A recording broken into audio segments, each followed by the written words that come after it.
Welcome, everyone.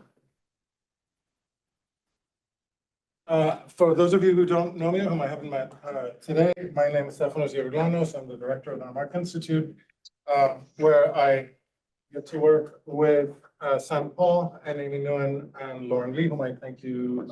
Lauren is with us. I'm going to begin with a couple of episodes by way of getting us all set up for the talks that we're going to hear today. And then we'll move straight into the first panel. Bradford is here and Evgeny Morozov is online. So let's begin with a couple of episodes. So on January 26th, the world's richest man appeared via video conference on a giant screen at a meeting of the Alternative für Deutschland, the extreme right German party in Halle. Just a week earlier, he had offered a Nazi salute in celebrating Donald Trump's inauguration in Washington. And now he announced that the neo-fascist AfD was Germany's best chance into the future. And he comfortably proposed that Germany should bear no further guilt for historical events, particularly the Holocaust, but that it was time to leave guilt to the past. So here was an executive of a series of tech companies, including X, and a sort of agent of the US government in his Doge position, who was offering absolution. He was offering to cast history, back into the past. The self-promotion mattered as much as the flattering announcement of redemption. Both could be aligned to a sort of fantastical post-neoliberal politics of emaciating the state, but just as much to the sense that the desire to be freed of the Nazi past, to pretend it did not matter, could be assumed on the promise of a government agent from afar. This wasn't the first time that Musk meddled in European politics, and it won't be the last, surely. The one that is most interesting, to me at least, was his order to shut down Starlink-based telecoms during the Ukrainian counteroffensive of the summer of 2022. As a member of the European Parliament, and many commentators put it, it is a matter of knowing whether, quote, he can decide, quote, decide whether at a time of war we can continue talking to each other or not. And so, for a series of reasons, someone like Musk can now actively tweak existing war tech, can be involved in technological dynamics between Europe and other regions, as much as he can support a domestic, in many respects, anti-European party, influence algorithms on X, and present himself and his political and other actions as the solution to a country's ills. And for a second episode, I want to read a brief passage by European Commissioner Glenn Nicolas on what Europe needs to do to secure its infrastructure. He offered this formulation to the European Parliament this past February, partly in reference to the cutting of undersea cables in 2023 and 2024 by ships dragging their anchors on the bottom of the Baltic Sea. A quick reminder, over the course of 15 months, this resulted in the damage to the Baltic Connector gas pipeline between Finland and Estonia, and the severing of internet cables between Sweden and Lithuania, Finland and Germany, Finland now. Nicolas attached to this passage the announcement of about €1 billion in earmarks for the security of both digital and undersea cable infrastructure. Billion doesn't actually sound that high, but that's a different story. So two things strike me about the passage that I'm going to read. First, there's a certain implicit assumption that the EU is at best on its back foot. And second, that he uses this officious sort of EU bureaucraties, a language that could be promising something, but which here sounds laced with panic. Panic about risk and vendors and actors and an innovation gap and the need for more private investment. So here's the passage, and sorry that it's a little boring. Oh, my fault.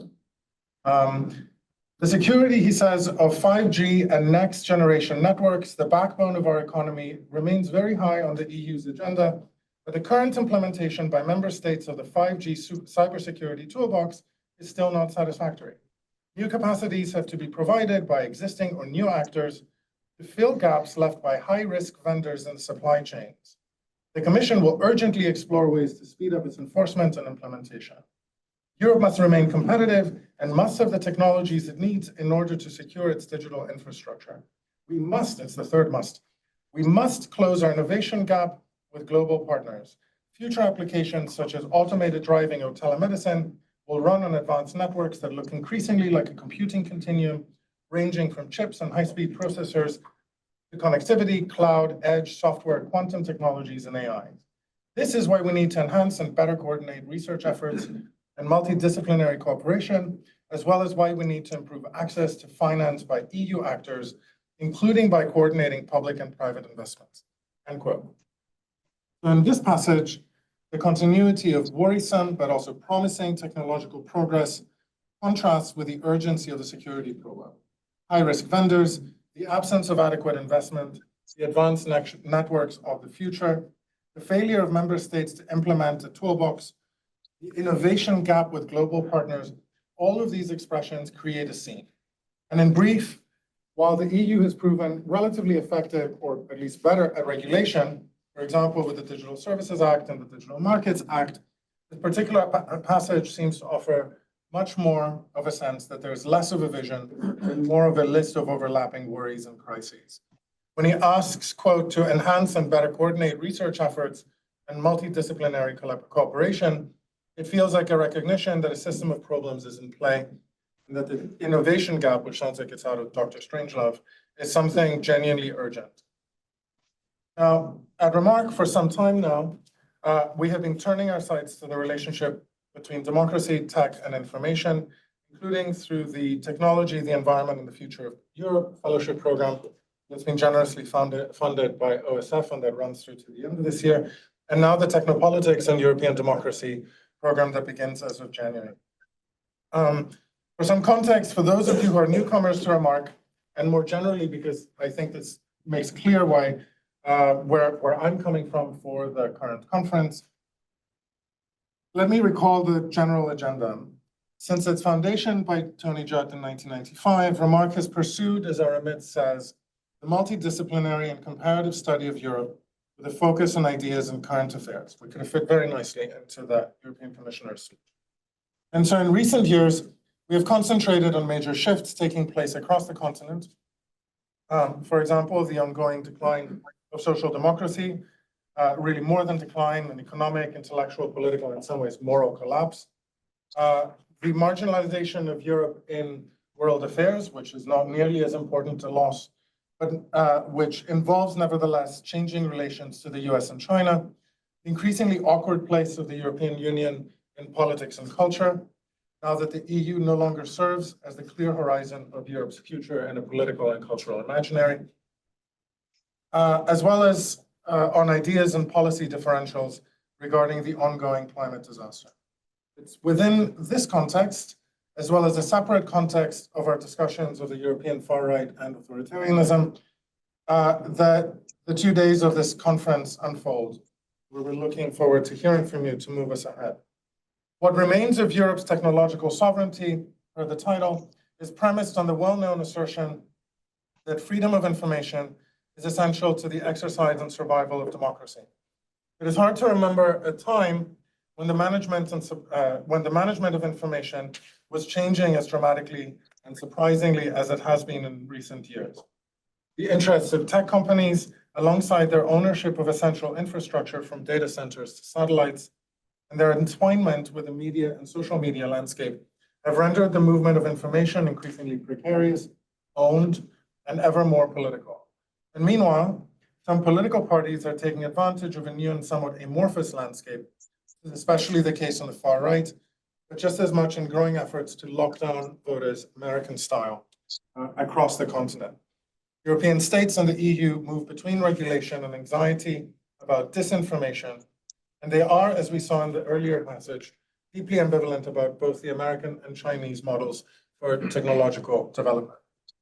I will close by asking some of the questions that we hope will hang over the presentations and discussion that follow today and tomorrow.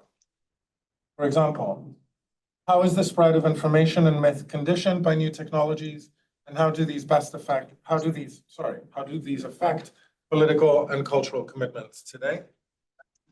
As governments produce new blends of protectionism, financial interconnectedness, pressures on the welfare state, including through the ubiquity and control of biomedical information, how do we understand the dangers surrounding the control and movement of information? How is the ownership of infrastructure and algorithms involved in the dissemination, financialization, and control, again, of information? How does it influence politics, democracy, and whatever it is that remains of the welfare state?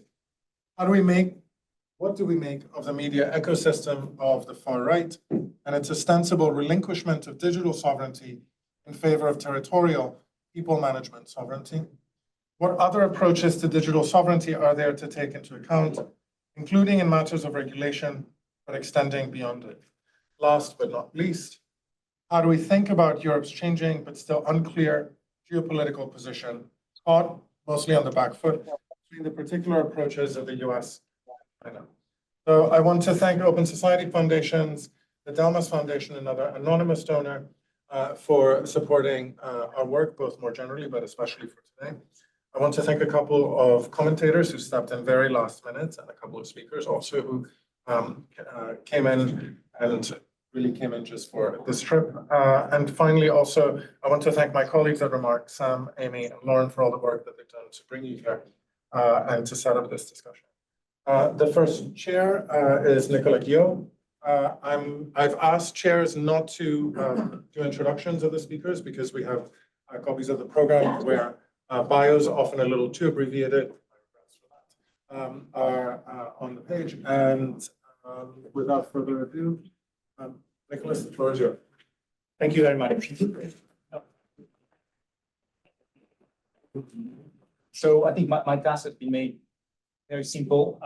I will just give the floor to the speakers, about 30 minutes for presentation, I suppose, and I think 5 minutes for a Q&A and a conversation afterwards. First, we have Professor Bradford, titled "Can Europe Achieve Technological Sovereignty and Defend Digital Rights in the Era?" Followed by Evgeny Morozov, "Sovereignty as a Service, in Search of Technological Autonomy, all the wrong place." I will hand the floor over to Professor Bradford. Thank you so much, Nicolas, and thank you, Stefanos, for having me. Good morning, everyone. I couldn't really think about more important conversation for us to be having today, and I am really delighted to share that conversation with you. I may not even want to fill the entire 30 minutes. I'm more interested in hearing from you and having a conversation. But to set the stage, I thought I'd say first a little bit more why the technological sovereignty matters so much, why it has become almost like a universal pursuit by everyone, including but not limited to Europe, and why I think it is not going to be feasible for anyone. I don't think it's going to be feasible for China. It's not going to be feasible for the United States, and it's certainly not going to be feasible for Europe. But the pursuit of that goal is very much shaping the digital economy and digital society for the coming years and decades. And then I'm going to turn to discuss what are the particular challenges for Europe. We'll talk about that innovation gap and the ways to begin to close that gap so that even if Europe would not achieve technological sovereignty, it would be closer to being able to defend its values and interests. So why this matters is that these days technology is the most important source for peace and prosperity for many countries. Technology is increasingly important for geopolitical power, for military power, for capabilities in warfare that are already in use and that are going to be even more foundational for warfare going forward. At the time when geopolitical conflict is very much present in different parts of the world. Not only we have, after Russian invasion in Ukraine in 2022, we have the biggest military act in Europe since the Second World War. We have a very fragile peace in the Middle East. We have growing tensions around South China Sea, including a Cold War between the US and China, military conflicts in Africa, now the US carrying out military attacks in Latin America. So the military conflicts are going to be, unfortunately, I think, here to stay, especially because at the same time we have a very weak international institutional environment, paths for diplomacy, and our collective capacity to solve those conflicts. So technology is seen very central for this one. So in many ways, when we talk about then the fracturing economic order, the bleeding edge of that trade war is the technology war. And that's why also the geopolitics is very much defining our relationship to technological capabilities. But second is really prosperity. If you think about, for instance, why Europe is so much behind the United States, you look at the productivity curves in Europe and the US, and they were pretty much on the same line until 1990s. But since 1990s, there's been a dramatic shift where the US overtook Europe. And this is something that Mario Draghi in his report really focuses on. The interesting thing is that if you removed technology sector from that analysis, the US would have been exactly on the same curve with Europe.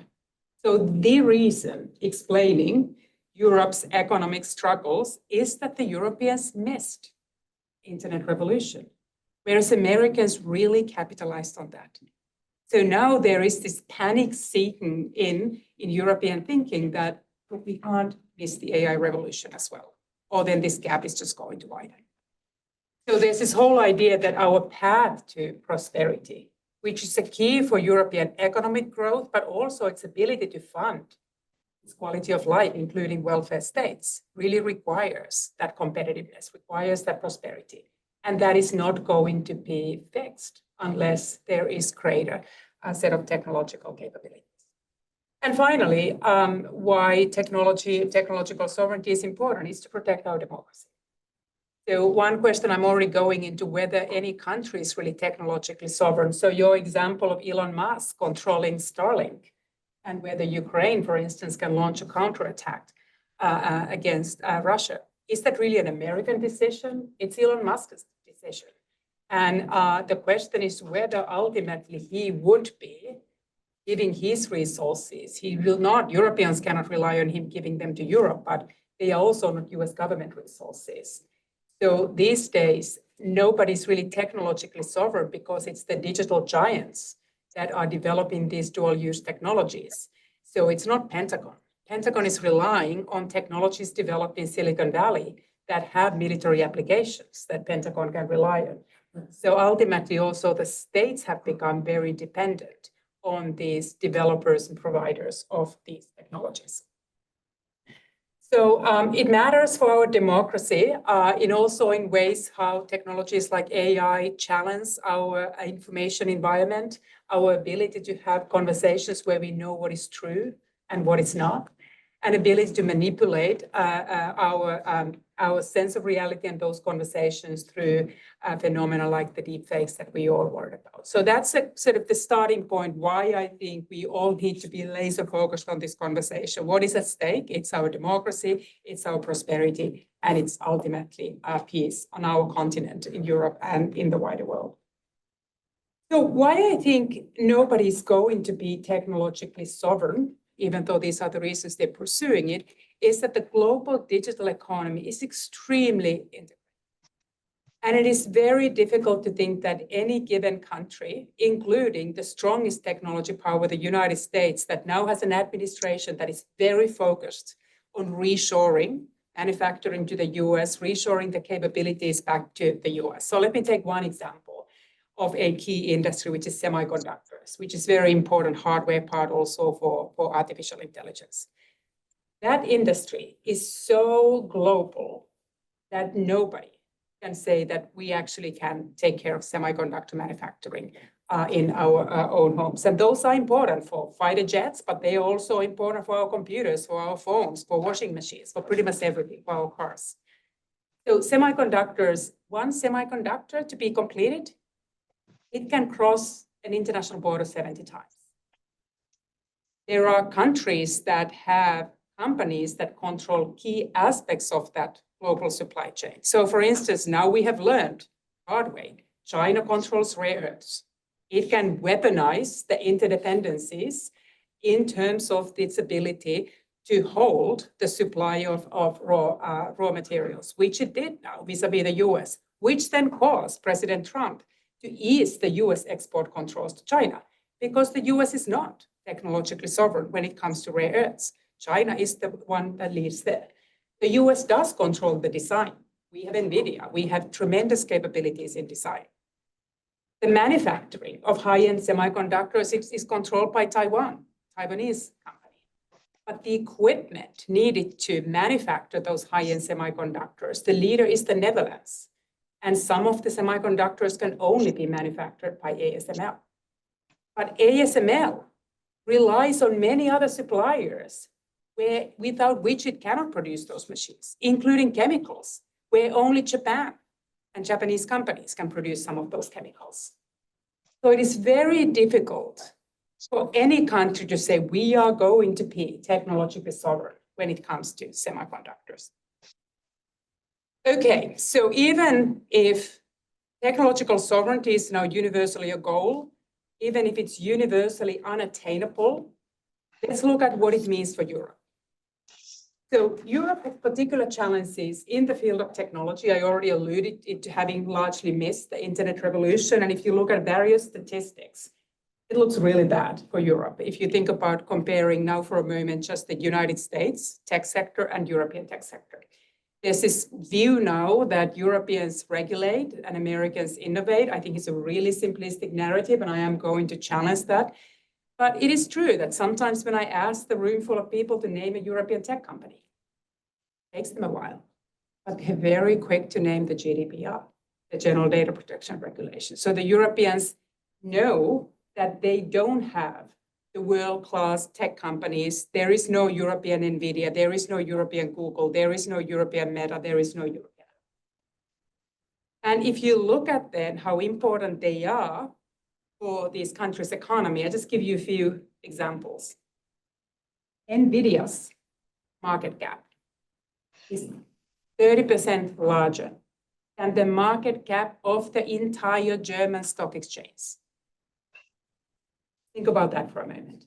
London Stock Exchange is very big, but the 100 top companies in the London Stock Exchange have the market cap that equals to the market cap of Meta and Apple combined. We think about these internet platforms and take the top 70 internet platforms, Europe contributes 4% to the market cap of those companies. If we think about AI investments, the European companies are investing 6 times less than American companies. Quantum computing, the top 10 investors, none of those are from Europe. They are from the United States and from China. So yes, Europe does have a problem. We are very, very far from any degree of technological sovereignty. The one technological sovereignty we have been able to claim is that we have been able to say that we regulate, which means we are able to influence, not just in Europe, but through this phenomenon I've called the Brussels effect, even outside of Europe, what technologies are manufactured, what technologies ultimately get used. So we have somehow been able to still protect the Europeans and extend some of those protections even outside of Europe. And that is one form of sovereignty. It is regulatory sovereignty, and it has been very important in the region. But now the Europeans face the situation where they are facing both external and internal pressures to that European digital regulatory agenda. There's an increasingly ambitious and questionable attempt by the Trump administration to ally with the tech companies in Silicon Valley and push back on European regulation. And basically say that, look, these regulations are targeting American companies, they are unfair, and that's no longer acceptable. And if you don't move away from regulations like you mentioned, the DSA, the Digital Services Act, the Digital Markets Act, or AI Act, there are consequences. There are tariffs, or there's a withdrawal of security guarantees. So this aspect of the remaining European sovereignty is now roped into the broader tech war and trade war. And the Europeans are feeling the pain, not necessarily only on the trade front. The US is 13% of the EU's trade. 87% is the rest of the world. And you may wonder, why are the Europeans capitulating? There's a lot of world to trade with. But because of those vulnerabilities in terms of European fundamental national security, where Europe is still dependent on American security guarantees, Europeans cannot help defend Ukraine without the US. And Europeans cannot defend their own continent without the help of the US. That's why Europeans are now forced to take seriously the threats, whether we need to walk back some of our regulations, else we face the consequences of US extortion. Then there's already an internal sort of decreasing confidence in that regulatory agenda, especially in the aftermath of the publication of the Draghi report that has brought the competitiveness to the very center of European conversations, for the good reason that I hope that I've now convinced you that it is really important. I think it would be utterly irresponsible not to think that Europe needs to focus on its competitiveness. There is no security, there is no peace, there is no prosperity if Europeans don't think about their innovation and economic growth. So Europeans are now thinking that maybe we need to choose between an aspect of sovereignty. This regulation may be the reason that is holding back our innovation. We don't have those great tech companies because we are asking too much from them in terms of regulation. So if we agree with President Trump's demands to basically make the AI Act less stringent, to rewrite the GDPR, maybe that also has the side benefit that European tech companies can finally grow. Maybe that's a good thing. So this is what we are now seeing. And next week, there will be an omnibus bill unveiled, and we'll see how much the Europeans are now loosening their regulations. My opposition to that is, and I repeat that I am very focused on the goal of enhancing European competitiveness and innovation, and I'm worried about the state of it, but my reservation here is that by walking back those regulatory commitments and the European commitments to use those regulations to protect the fundamental rights of individuals, to protect the democratic structures of the society, and to ensure a more fair digital economy and distribution of gains from that digital transformation. That doesn't get Europe anywhere closer to technological sovereignty. Capitulating to the US only sends the signal that Europe is weak, which means that the extortionists always come back for more. There is a new demand next week and the demand the week after that. Internally, it is also not making Europe more competitive because it is not digital regulation that is holding back European innovation. If you think about the AI Act has not even been enforced for long enough, and none of those tech companies that are leading in AI were founded in Europe. It's not because of AI Act. Also then, at the time when companies like Meta and Google were founded in 1990s and early 2000s, there was hardly any digital regulation. Yet those companies were not founded in Europe. So let me now go into giving you my reasons, what I think are the much more foundational pillars of the tech ecosystem, where the Europeans have failed to build those pillars and where Americans have been spectacularly successful. And that, to me, is the roadmap, not towards full technological sovereignty, but to a more robust tech economy, where the Europeans will be much better placed in defending peace, defending prosperity, and defending democracy. So I'll focus on 4 issues. First, there is no digital single market in Europe. Tech companies still, the European tech startups, including AI startups, they need to scale across 27 different markets with different languages, with different cultures, and relating to consumer demand that also changes, and different regulations. That's not the problem in the US. This is much more homogeneous market in that respect. So it was much easier for Amazon to start as an online bookseller of English-speaking books because people in California and Michigan still both read books in English. People in Portugal and Latvia don't read the same books. It was much easier for Netflix to start providing videos on demand in the US, where people in Virginia and Illinois largely still like watching similar movies, whereas people in Greece and Sweden don't necessarily always watch the same kind of movies. That may not completely change, but what could be changed in Europe is that these barriers from the digital single market could be removed. We still have different regulations across the EU. We have different implementations of the European regulations. And that makes it very difficult for these tech companies to achieve the kind of scale in Europe. So rather than being so focused on the external trade barriers imposed by this administration, Europe should be doing what it can do. President Trump has no ability to restrict trade within Europe. Europeans have the full sovereignty, ability, authority to remove those barriers. Europe's most important trade partner is Europe. Yet we are not allowing, especially in the digital space, European tech companies scale across those markets. Second, capital markets. That's the real reason we Americans have been so much more successful. There is no capital markets union in Europe. We need deep, robust venture capital funding in Europe. European tech companies do very well in the first few funding rounds, but as soon as they need more money, they need to turn to American venture capital, or they're acquired by some of the US tech giants. Again, this is a fundamentally important issue holding them back. And not just that the venture funds are not in Europe, but there's money in Europe, but they don't get channeled into tech investments. So institutional investors like pension funds in many parts of Europe are prevented from investing in tech. When we changed those laws in the US, that really just flooded so much money into these venture capital funds when the institutional investors, university endowments, pension funds were able to invest. So there's money in Europe, but it doesn't get channeled into these. These two were something that Mario Draghi talked a lot about in his report. That's where I agree with Draghi. We need more scale, we need more integration. And that is both with respect to the internal trade and with capital. Then I have two others that we're not emphasizing in the Draghi report, but to me, they are very, very central. So the third reason that is a big US-EU difference is the cultural and legal barriers to risk-taking that holds back entrepreneurship. European countries have some of the most punitive bankruptcy laws in the world.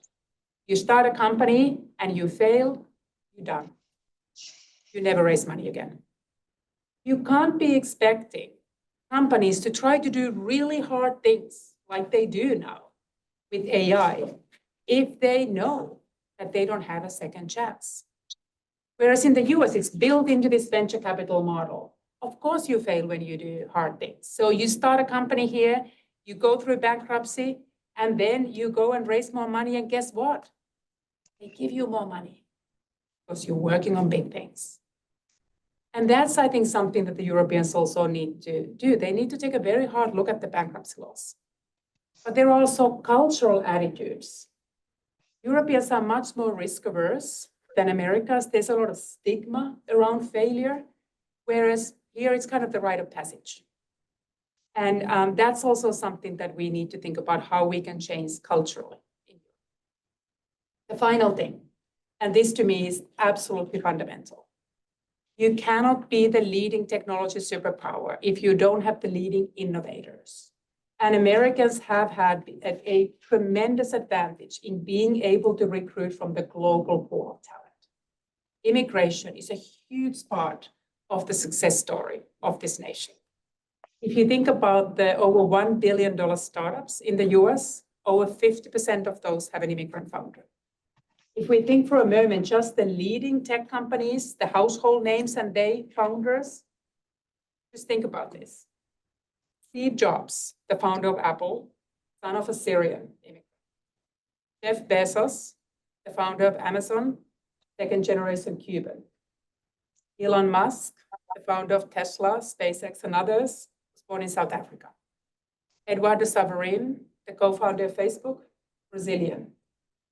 Sergey Brin, the co-founder of Google, Russian. Jensen Huang, the co-founder of NVIDIA, was born in Taiwan. It's not the GDPR that is holding the Europeans back. It's that the Europeans have not managed to attract the Jensen Huangs of the world to Europe to innovate and benefit European tech economy the same way Americans have. Herein lies though an opportunity for Europe. This country seemed to be now very focused in eroding the very success of its tech economy by making this country less welcome to immigrants. And when I speak in Europe, my question is whether the Europeans are the ones that will roll out now the red carpet and say, welcome here. If our universities can no longer take the foreign students, which has been an important gateway for American labor market, Over 50% of the STEM PhDs and master's degrees we give in the US go to immigrants. Over 70% of those stay in the job market. But imagine if they no longer get H-1B visas. Are they coming to our universities? Are they staying here? Or are they looking for another place to go? So this is also an opportunity for you. So in many ways, this leaves me somewhat optimistic, because if we had already tried everything in Europe and had failed, I would be really worried. But I think there's a lot that we can still do. All these issues are something that are political choices that have not been made and that have not been prioritized. So I regret to see this kind of conversation that if we just stop believing so hard on these fundamental rights, we have this trade-off, we have the opportunity for growth. No, I think we can have both. We can protect our technological sovereignty in terms of regulating and making sure that the European values are still shaping the digital economy in Europe and potentially also continuing to shape outside of Europe. But we also channel similar kind of ambition to building these pillars of the tech ecosystem, so that even if we don't achieve technological sovereignty, we will get much closer in having our own capabilities, which also makes it plausible to start de-risking from China that we've been doing for a while, and now unfortunately also de-risking from our traditional ally, the United States, because I don't think the Europeans can now think that every 4 years they are at the mercy of voters in Wisconsin in terms of whether they are able to protect the continent. America, I think, and there's a lot of people who may have a view on this in this room, but I think these days is predictably unpredictable and reliably unreliable. And Europeans need to factor that into their calculus. And this needs to be one of the North Stars also when it comes to European attempt to pursue. So let me maybe end it there, and I'm very happy to take any questions. Thank you very much. The second talk now, and maybe keep the questions for after. I'm not sure whether there's anything I should do at the technological level to make this work. The massive innovation gap when it comes to technology. So we have Evgeny Morozov online. Can you hear us, Evgeny? I can, yes. Can you hear me? We can hear you clear and loud. So, Okay. further ado, the floor is yours, please. And after that, we'll open the discussion on both. Yes. Thank you. All right. Well, thank you so much for hosting me. And it's a pain that I cannot be there in person. And it's pain actually physically because I also broke my hand. So it's a bit uncomfortable. But nonetheless, I wish you great 2 days. So far, I think we already have heard quite enough to keep you busy analyzing and dissecting. I will try to speak maybe from a somewhat eclectic vantage point, in that I was a big fan of the discourse of technological sovereignty early on. In fact, as I was preparing for this conference, I remembered that in 2018, so 7 years ago, I wrote a column for The Guardian arguing that it seems that every single country under the sun seems to be opting for some kind of technological sovereignty, and this is a great thing, and we should all be applauding that. And maybe China and Russia paved the way for that, but Europe is not far behind. I was probably naive and optimistic, not because I don't see governments doing it now, and the talk of sovereignty and sovereign AI and sovereign cloud is still very much with us and is probably growing louder by the day. But I think that my naivete more had to do with wanting to see more critical substance from that kind of rhetoric than is currently being invested in it. And the impression that I got observing this field, both from Europe and from elsewhere, is that it almost became like a compliance checkbox where unless you are a successful, by and large, neoliberal politician, you are not expected to be against technological sovereignty. So in a very strange way, people who would normally oppose any kind of sovereignist discourse, like Emmanuel Macron, for example, have all emerged as great defenders of technological sovereignty, which in itself is very suspicious because normally they position themselves as on the opposite side of the sovereignist debate. So that should be a first question mark for us as to how much substance and how much teeth, if you will, this discourse of technological sovereignty really has.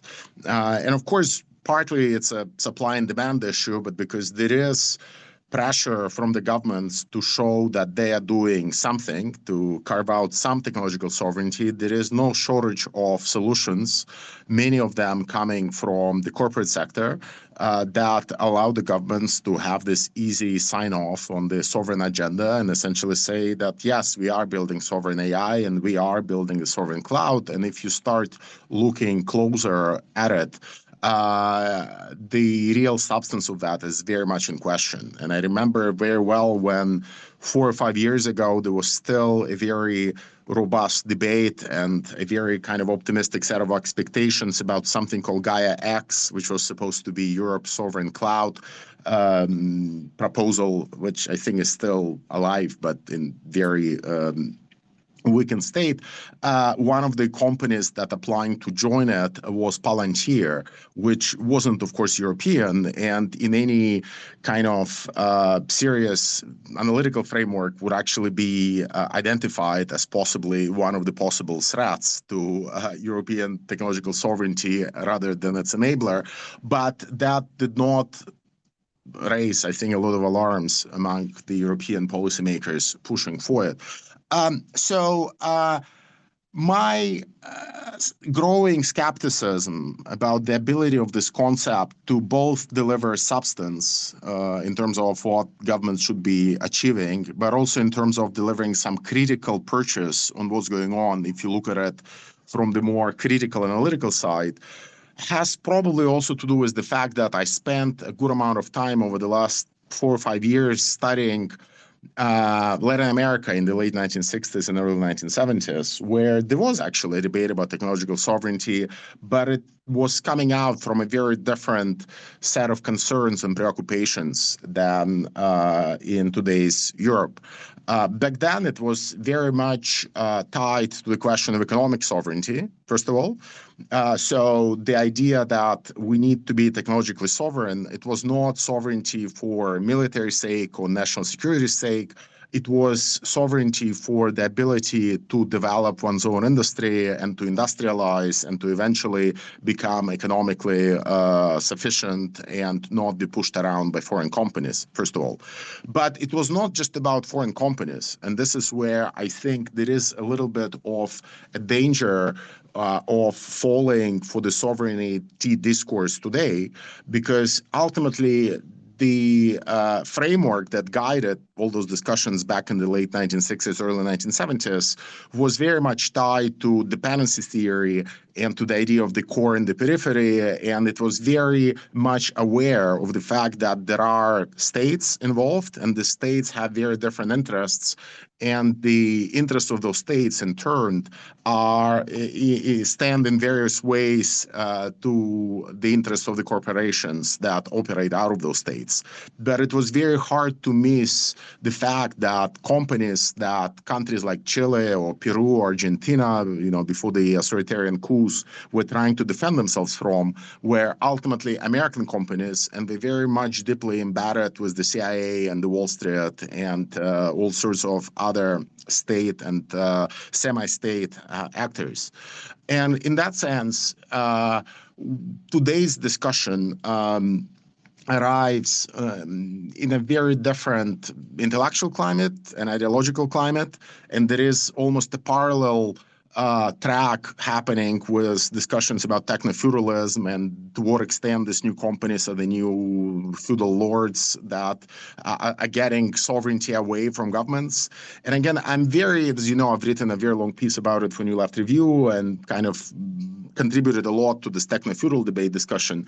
But the danger there is also very similar in that we risk losing the fact that not all states are alike and that the interests of the United States in this case in shaping the global economic and technological environment and landscape are probably greater than the interests of any other country in the world, including China. And that affects greatly how American companies operate. But it also constrains greatly what companies elsewhere can be doing. So we cannot possibly ignore the fact that the United States does have a very robust sanctions control regime, an export control regime, which manifests itself through sanctions, which we have all been observing, of course, in the obvious case of China, and the kind of efforts to slow down its development of its own chip industry. They have also seen it in the case of various third countries that are not China. And here, a very telling example is the way in which United Arab Emirates, for example, has been treated over the last few years, where a domestic big AI player, a company called G42, was actually prevented from continuing a relationship with Huawei, the Chinese company, with the US threatening and acting upon it to cut off supply of advanced NVIDIA chips to United Arab Emirates. And as a result of that, within 2 years, UAE had to essentially cut its ties to China and Huawei and instead accept a huge investment from Microsoft and completely reorient themselves towards the United States. And to be honest, having observed what the US has been doing in the space of technology policy, data policy, as extensions of economic tradecraft and statecraft since 1970s, to me, it's obvious that it's not a matter of luck or different culture or different innovation potential or differences in policies between the US and Europe, that the US is emerging victorious in most tag battles, because there have been strategic discussions in various institutions of the state about ways in which to essentially slow down and in some cases disable the technology industries of other countries. And we would be blind not to see that one of the forces pushing for the deregulation of the European tech industry and telecommunications industry, for example, in the 1980s and 1990s, has been the United States. And this is where you really need to look much deeper into the apparatus of the state. You need to look at what chambers of commerce have been doing, US embassies have been doing, how they have been supporting all sorts of telecom deregulation think tanks. And once you do all of that work, you suddenly start realizing that maybe the decline of something like Minitel in France was not just an accident of its bad design or centralized technology, but actually reflected a certain geopolitical conjuncture, if you will, with the US occupying one role in the global political economy and France and Europe occupying a very different role. And this is where I think rather than continuing to operate with terms like sovereignty, which in the European discourse now have by and large abandoned their ties to the early economic sovereignty that I was hinting at in the case of Latin America in the 60s and 70s, and have almost entirely acquired a dimension of national security and maybe supply chain security and some kind of, militarism, maybe we would be better off actually going back to the drawing board and pulling off concepts like hegemony and many others to try to understand how what's going on can actually be situated in some kind of longue durée of the evolution of the global economy and America's role in it and Europe's role in it. Because at the end of the day, I don't think that the kind of meaningful technological sovereignty that would allow Europe to truly develop economic giants, which is what the tech companies of America are now. I mean, we can use all sorts of euphemism and call them digital giants or tech giants, but at the end of the day, they're some of the largest corporations in the world, and the wealth of the American stock market, and by extension, the wealth of American stock investors, pensioners, and everyone else is tied to them, right? So if Europe is serious about developing and cultivating anything that comes close to that, it is almost by definition going to imply a radical fracturing of some kind with the United States. And that would mean a conflictual relationship, and that would mean that Europe will have to find a way to reconcile it to the fact that it still hosts quite a lot of American military bases. I just don't see how else we are going to pretend that its hands are free and it can imagine and wish its technological sovereignty into existence, and it's not going to threaten the interests of American companies, which are at this point the engine of whatever economic structural transformation that Trump has in mind. So in that sense, again, observing the events of the last few years, or maybe even of the last few months, if you want to start it from the start of the Trump administration, we clearly see that there has been a systematic effort by Washington, despite all of the unpredictability that I agree with, it's there. They have nonetheless tried to, again, reshape the global economic environment to extract concessions from allies, and those concessions by and large meant commitments to invest money into the expansion of American AI companies and data centers. So if you look at how much money the Saudis, the Qataris, the United Arab Emirates, and Japan have committed in various stages of ambiguity to the U.S., we're probably talking about $3 or $4 trillion, right, of money that will either be investments from those capitals into American companies, or it will be cheap debt, right? And this is where it's almost impossible to understand the ability of a company like OpenAI to operate without considering the fact that its own money, like the money that it's burning now to build data centers, a lot of it comes from a Japanese giant called SoftBank. And the reason why SoftBank has all that money is because it's leveraging the stagnation of the Japanese economy to borrow money very cheaply and then redirect them to the American economy, right? But that doesn't happen just because the returns are there. It partly happens because there are all sorts of geopolitical reasons with SoftBank and Trump and the rest of the White House trying to strike some kind of deals between each other, right? And I don't want to sound conspiratorial here, but I just think that we need to have a more robust account grounded not just in political economy and international political economy, but grounded in a much longer history of the United States to sabotage, essentially, and I would use that word very explicitly and consciously, to sabotage the developments of computer industries and computer, if you will, processing utilities even in other countries. And partly that has happened in the 70s and 80s with the US pushing for the free flow of data.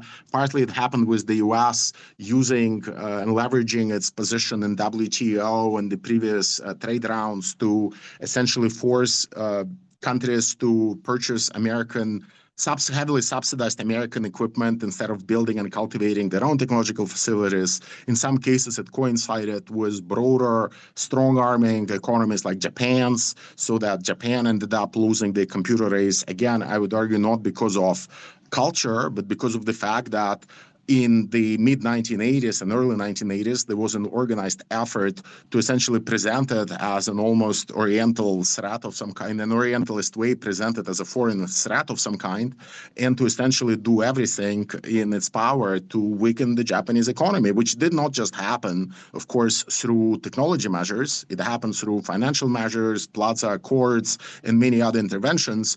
But we would be mistaken not to see how how the geoeconomic and the geopolitical and the macroeconomic in the end creates conditions of possibility in which the digital or the technological flourishes or dies, right? And this is where very often we, and the European Commission especially so, they just have no way or language to even articulate these concerns because they do not think in the kind of long-duration terms to begin with. But beyond that, they just cannot take a critically enough adversarial position vis-a-vis Washington, right? And even with the current regime or administration, to be softer, in the United States, they still can't do that, right? And we've seen that again in the negotiations for the trade deal, which disappointed virtually everyone. And the only actor in Europe that seems to be consistently capable to put their demands and interests on the table has, of course, been the car industry. With everyone else kind of maybe occasionally managing to ask for some kind of provision to be inserted into those treaties, but by and large, there has not been an organized, unified voice because, again, it's very hard to imagine one without properly politicizing this issue. And parties of the center left, which would be, and radical left, if you will, which would be the only kind of forces from which I expect that kind of action to come in Europe, because it would require a somewhat antagonistic position vis-a-vis the United States, but also it would require a somewhat antagonistic ideological position against the market and free enterprise. They have chosen to fight different battles, right? And those battles have mostly been about changing the fiscal regime so that we would be taxing American companies operating in Europe a little bit more. It has been about maybe forcing the gig economy to be regulated slightly tighter. It has been focusing on, I would actually say, despite many battles that it took, on low-hanging fruit. But it's low-hanging not because they were not capable of articulating something a little bit more ambitious and something a little bit more radical, but because I just don't think that they have an alternative economic agenda and an alternative geopolitical agenda here, and they're not prepared to, if needed, to actually take a different position on China and start presenting China as a possible alternative economic partner. That just would be a taboo in most European countries, on the center left and possibly on the radical left as well. And in the absence of a critical economic position and geopolitical position on most of these issues, their technology discourse, I would argue, is not very effective and somewhat artificial. So they can take positions on taxation, which even that now causes a lot of problems for them in the White House because Trump doesn't want to see American companies taxed higher. But it does not really result in any kind of alternative imaginations being articulated about any even of the services like AI. Because if you really wanted to have a proper European debate about how AI systems should work, you can come up with all sorts of alternative institutional arrangements. You can be making the case that, okay, LLMs are probably the wave of the future, and they are a very heavily energy-intensive infrastructure, but they're infrastructure nonetheless. But we don't want to leave that infrastructure in the hands of companies who would like to basically build services on top of it. We do not want to have companies like OpenAI or Anthropic or Google, for that matter, or Microsoft telling us what the best uses of those infrastructures are, because they will go for these uses that will help them monetize the billions that they put into those technologies.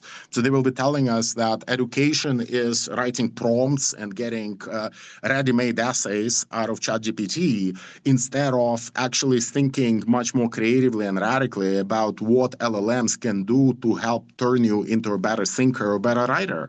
All of that is possible, it's just that that requires a very different type of mentality and imagination and somebody to pay the bills for API access to these LLMs, right? And the same argument you can make about film, you can make the same argument about music, about all of the kind of creative activities that AI companies now are trying to intermediate.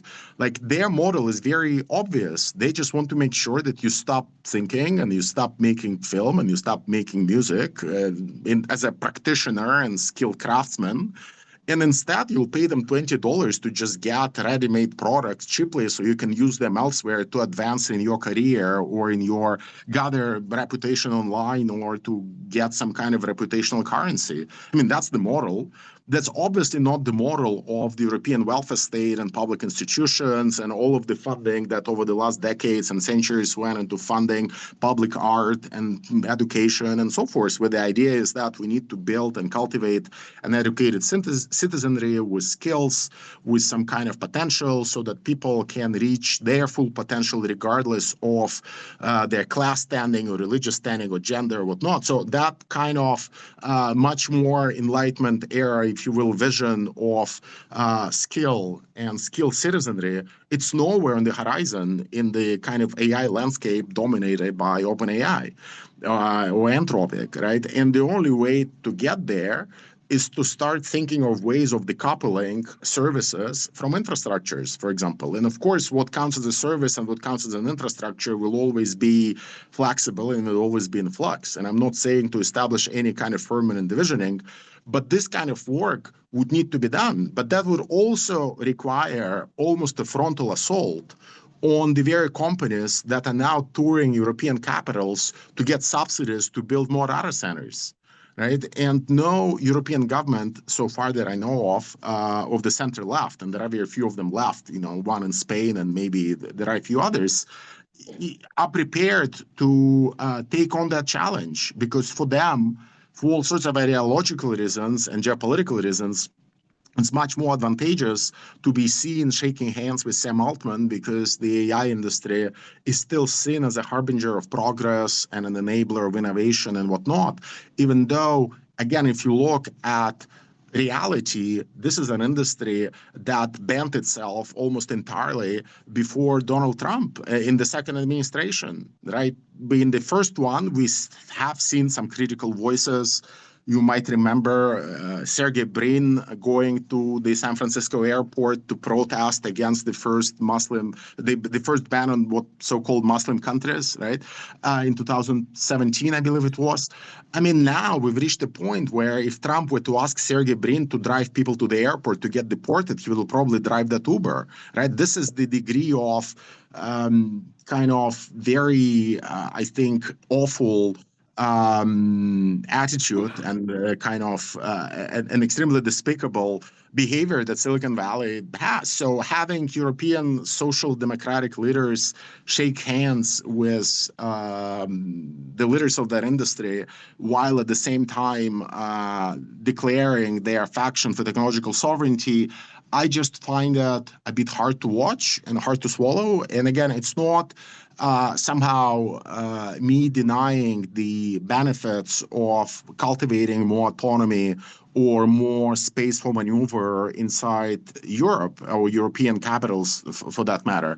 It's just that I think that it requires radically politicizing this issue, radically linking it to geopolitics, geoeconomics, history, situating it in debates that are not just the kind of microeconomic perspective with some macroeconomic touches that Mario Draghi picked up at MIT while studying economics there, but actually situating it in the kind of broader conjuncture, if you will, of what has been happening to Europe, partly because of its alliance with America. And I just don't see any way around that. And we can say anything we want about China and the lack of democracy there and the lack of freedom of expression and everything else.